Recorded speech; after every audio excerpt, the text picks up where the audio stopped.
after the AGM, after the dividend has or hasn't been paid, then go and ask, not me, not anybody from the company, an independently commissioned analyst. And there are firms that do this type of research or this type of interview with fund managers and the analysts. Obviously you have to help them give the right contacts, and obviously the larger the audience, the more meaningful will be the response.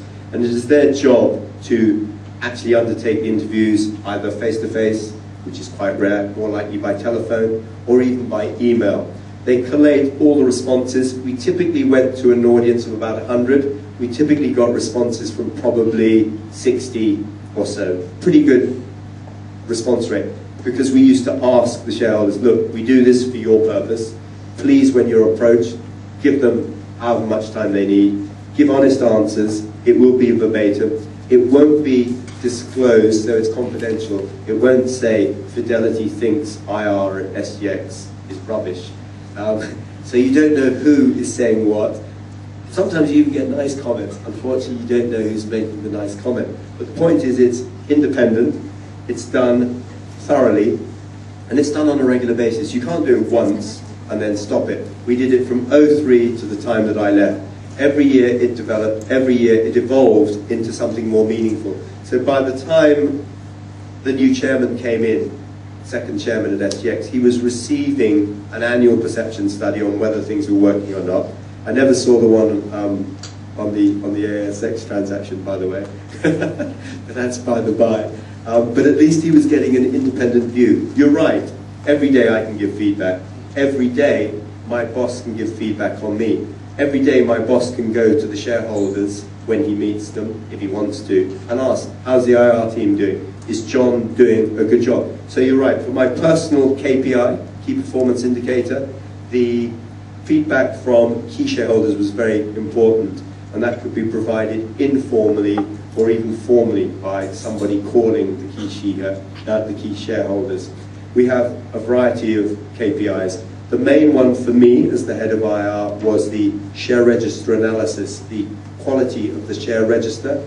It had to be geographically balanced, no too big shareholder, no bigger than 3 to 5%, and it had to be balanced in terms of institutional versus retail, because the retail market is very important in Singapore, so we were not to neglect the retail market. But importantly, it included the perception study, which was both qualitative and quantitative, so narrative written honest, and then there was a scoring system by providing analysis versus our peers. So the questions were asked versus Hong Kong Exchange, versus SET, versus Malaysia. So you could get a view of whether we were average, below average, a bit better than average.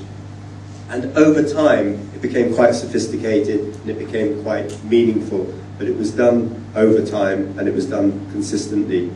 So that's the way that the board got their feedback, as well as getting the 6-monthly update from me on the investment community. Anybody got any questions at this point? Because I'm sort of rattling along. I'm supposed to be pretty close to wrapping up on my part before Sarah takes over. I'll go on a bit more because we've obviously got another hour. We have plenty of time for Q&A. But if there is anything that I'm saying and you think, well, hang on, what about this? Please just put your hand up. I'm very much welcome a question.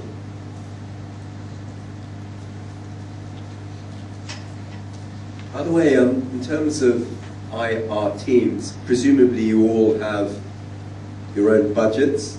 Is that generally the case? So the head of IR has his own budget, so you can go and do things like perception studies. You can go and do the shareholder register analysis if you need it to find out who's on the share register. You can go and organise that investor day for the retail investors, all under the IR budget with you in charge. Ideally, that should be the case because you're addressing those audiences. For me, it took a number of years. First year I worked in IR, we were seen as a little cost center, part of the Chief Financial Officer's team. As we got a little more sophisticated, as we realized we were having to address different audiences, our budget and our team got bigger. By the time I left, my budget had gone up something like 5-fold from 2003 to 2012, and my team was probably, instead of 1.5 people, was 3 people. So I suppose that's That's a doubling in size, isn't it? I know most IR teams are relatively small, but I know most IR teams are generally seen as just an add-on. Nothing could be further from the truth. For all the reasons that I just said, you're the key point person for a listed company in any market that you operate in. Same in the UK. Sadly, same in the UK. Small teams, small budgets, same issues, same bosses, same difficulties, right? I can say what I like now because I'm not an IR officer, I don't work for a company, and I'm just sharing with you what I do think now, and I can be less politically correct than Richard used to hear me when I used to talk at the exchange. But how do you convince people, your CEOs and CFO to give you, 5/4 of the budget from just the past? I'm going to ask Richard to answer that because he has actually been in the IRO longer than I have. He's worked in more companies than I have, so he's had to address that issue over and over again. For me, my answer was just being in the exchange longer than anybody else. So eventually, by the time we got to CEO number 3, Chief Financial Officer number 6, Chairman number 2, actually I was the only person that had been there from the time we listed to the time that I left. So people either believed me or ignored me, right? So that was just sheer persistence. Richard, you moved to a new company 3 and a bit years ago. I mean, how do you deal with a new boss when you know what you should be doing, but actually the boss either has no clue or to be fair, has budget constraints? Well, the problem is always the budget, isn't it? I mean, you have to Hey Richard, hold on a second. Have enough money, you can do whatever you want. But we don't do surveys. I actually do surveys by writing directly to analysts, so it's not independent. But now and again, analysts will receive a general email with 3 questions because we need to know, should we adjust the size of our PowerPoint, or should we adjust this or adjust that? But generally, we do write a budget at the beginning of the year, and it includes everything that we intend to do throughout the year, and then after that, CEO tends to be hands-off. Once it's approved, then you just go ahead and do it. But for a lot of companies in Thailand, I've heard, even bigger companies than ours, have less of a budget. At Thai Bev, which was very cash-rich, the budget there was maybe 3 times what it is in this company, because they just had the money available. But surveys, independent surveys, were not sanctioned. And because I remember I was in one Thai company, which will remain nameless, that did an independent survey, and when they saw the feedback from the results, the chairman said, "This cannot be true, I don't believe it, throw it away." So eventually they did it again and again, and they kept getting the same feedback, so they understood that what they were perceiving was actually wrong, and what the feedback that was given was actually quite helpful. But it's just a case that most CEOs in Thailand would think that an independent survey was rather a waste of money. Just go out there and ask people what they think. And to be honest, we do ask fund managers. Sometimes with the CEOs in a meeting when we're in Hong Kong or something, I will walk out of the room as they're leaving, follow them into the corridor and say, "Oh, what do you really think?" And because they know me, they will tell me what they really think. "Oh, that was bullshit," or whatever. Couldn't believe what he was saying, or whatever. And then I have to think of a nice way to write a report at the end of the roadshow saying the feedback was quite negative on some aspects. So it's possible, if you're in any Thai company, to do your own. It's not independent, but as long as you're honest, and as long as you can persuade the fund manager. There are analysts that are very honest with you if you want them to be, but they're very worried at the beginning. One thing they're worried about is that you'll take it badly, so you have to convince them that you're not going to take it badly. We have a policy that in America, if you have a cell in the company, you don't get invited to analyst meetings. So we have a policy that we don't care what's the call, we care whether you've got the numbers right, whether you understand the strategy, and after that you can say what you want. And so very often we have a good relationship based on the fact that we don't blame them for having a negative feeling, but we want to know if it's based on the facts or whether it's just a perception that they've misunderstood something. And then we report back to the CEO with usually a short email report that is quite honest, and for which sometimes we don't get a reply, but we provide it, and we're very, very straight. And you know, we don't say it was rubbish, but we say it was poorly received or something tactical like that.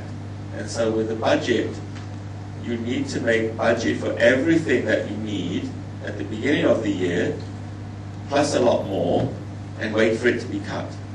And then end up with what you actually wanted in the first place, which is usually the key to success. So you have to know that we're not going to be doing roadshows to Alaska anytime soon.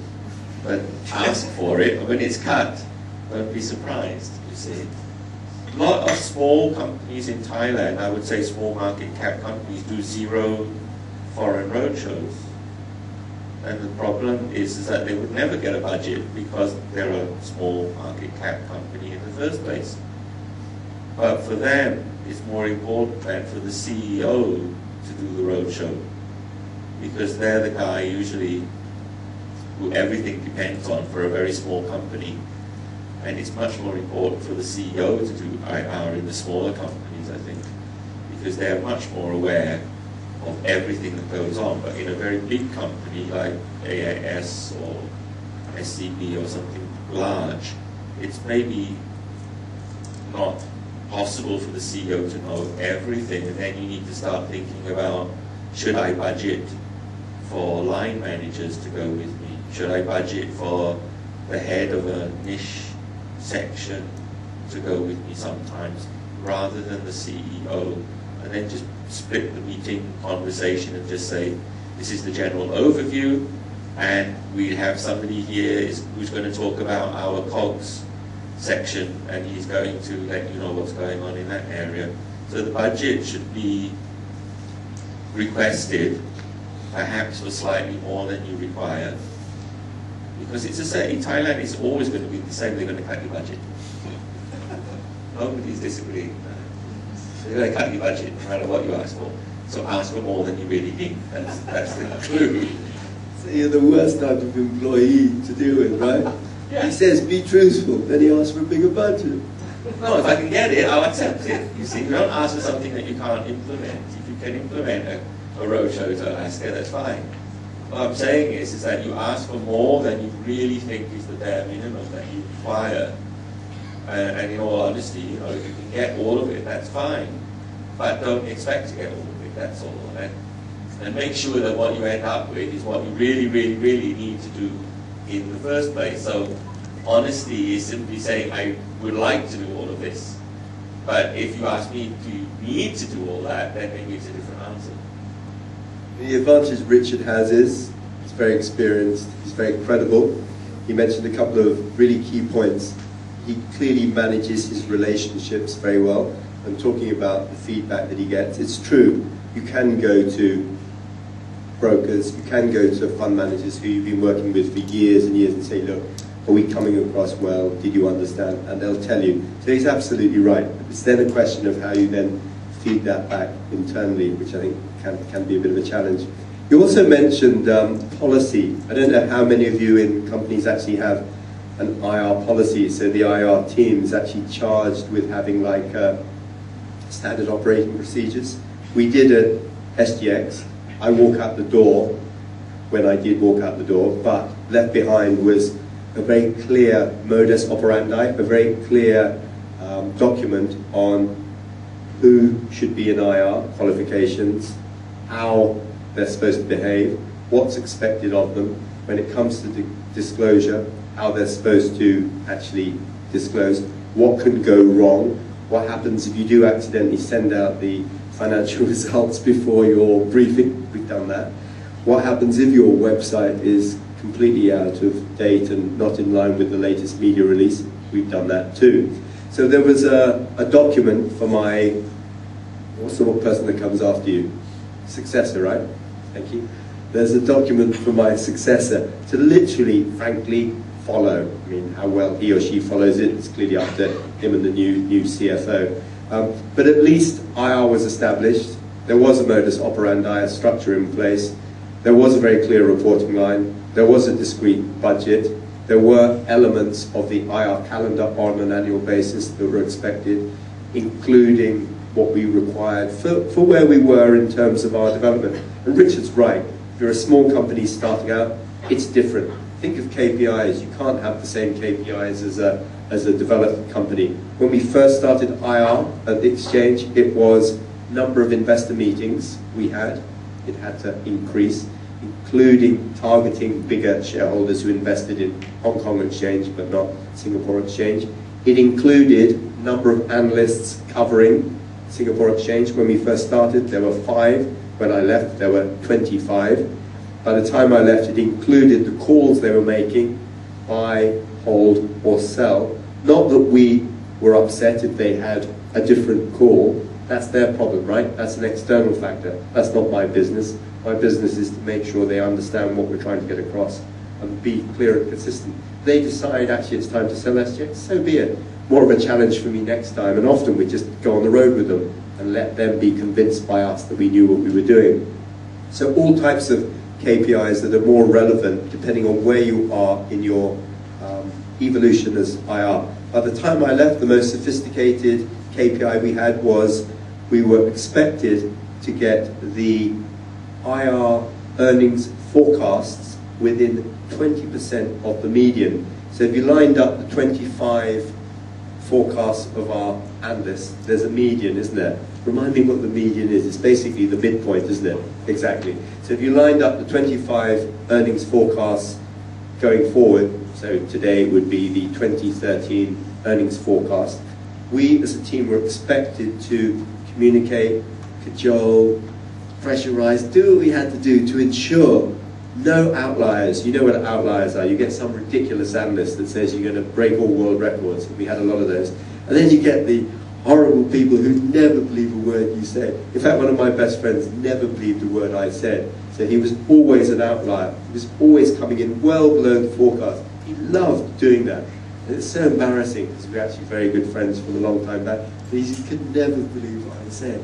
He said, John, you're so convincing. I just can't believe you. I'm not going to believe you. So he consistently failed all the way from $1.10 at IPO, $17.20 at our peak, probably half that today, but he was the most miserable analyst in Singapore, but we had a wonderful relationship and we laughed all the way to the bank and all the way back down again. And that's just the way it is. But by the end, we were pretty good at ensuring that that consensus was pretty close, within 25% either side of the median. That's pretty sophisticated. Did I say 20 or 25?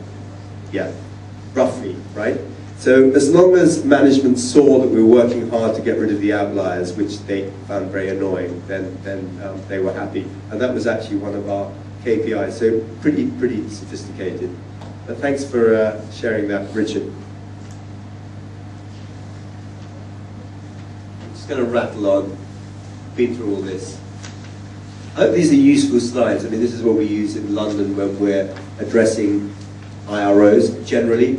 And elements of this would come out, for example, in our professional development. And it isn't just for new IROs. It's also making, I hope, existing IROs just think a little more.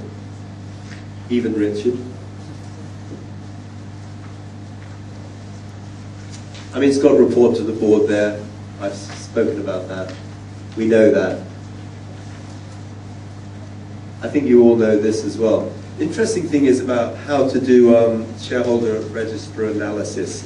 I asked whether you actually do that because, of course, you can get help, particularly when it comes to nominees. You don't know who's behind the holding. You don't know who the beneficial owner is. You don't know who the decision maker is. You need to know because at AGM, if the votes are going against you in terms of your resolutions, and in Britain, we had something called a shareholder spring. Anybody heard of the shareholder spring? Just one of these counter attacks from the investment community, particularly relating, of course, to remuneration. You know, banks screwed up, other companies continue to pay themselves a lot, at least the executives. So we had the shareholder spring where a lot of companies had their remuneration packages voted against. In the UK, there's binding votes. You have to get at least half your shareholders to agree the remuneration. That's pretty tough, 50%. So you've got to know who's turning up, and you've got to know who the decision makers are. So it does go back to the IR officer to know who's on that shareholder register. Of course, you know at the beginning, at the IPO, because you help place the shares. You help identify who you're trying to work with.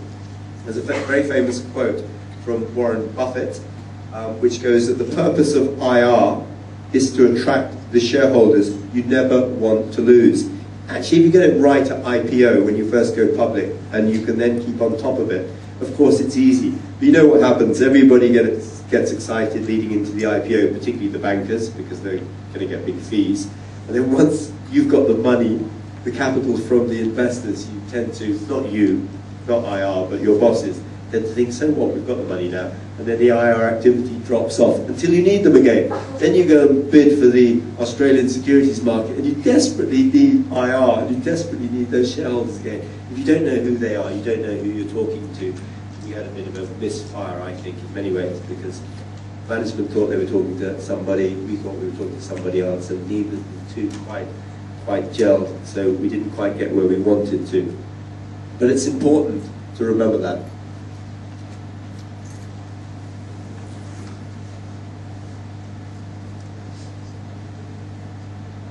Just going through, because I'm wary of time, and I want Prince Sarek to have his slot as well. You'll all be pretty familiar with this, to be honest. I mentioned that the fund management industry is changing. I know as good IROs, you'll appreciate that you're a different type of investment, right? You might be a growth company, you might be a value company, or as in the case of my former company, we were a yield company. Pretty steady earnings, at least at a core basis, pretty obvious fixed cost base, and then it was very much a question of how much we earned over and above our core earnings. But what we established very early was that we were a dividend yield stock. Yield of probably between 4 and 4.5%, which in Singapore is excellent. And we paid on a quarterly basis, believe it or not. So you got quarterly dividend, which is great if you need the income as a shareholder. And it was very clear to the market from relatively early on, that's the type of stock we were. In very good times, you even got bigger dividends over and above what we called the, I'm trying to remember what we called it, base dividend we called it. So quarterly you got a base dividend from memory of 4 cents a share. So on an annual basis, 16 cents a share. And clearly you expected more than that, which generally you got. Hence, I think for a period where we were on a good roll pre-crisis, you know, we could do no wrong. And we were also affected by external factors again, where there was a lot of M&A, and everybody kept thinking NASDAQ was going to take us over, London was going to take us over. So our share price went crazy. Very exciting to be part of, but reality bites, of course. It all came tumbling down. But they're still at $7, $8, I think. Given they listed at $1.10, they're still looking pretty good on the back of a very good yield story. So decide what sort of stock you are, and then try and find the investors that match. Don't necessarily see everybody. Don't necessarily expect everybody. As I said, the purpose of IR is to attract the shareholders, just like with customers. You know, you want certain customers, you don't want every customer, right? Because you can't deal with every customer, and not every customer wants you either, that you never want to lose. I presume in Thailand the retail market is very important. In Singapore it is. So by the time I left, our retail shareholder base had gone up 5-fold. 10,000 retail investors to 55,000 retail investors. So big, so important on the share register that we even ended up having an annual IR open day, which was targeted at Joe Public, meaning the individual investors, where they're invited into the exchange, got to meet management in our environment, treated like we treated big shareholders, given a presentation, given a lovely lunch, and made to feel important. When we got to AGM, the result was they were better behaved. I'm not saying that was the purpose of the IR Open Day. I'm saying it had a positive effect. If you knew what AGMs were like at SGX at the beginning, you'll understand why we did what we did. to their credit, they've continued with the IR Open Day, even though Singaporean investors behave a little better than they did when we first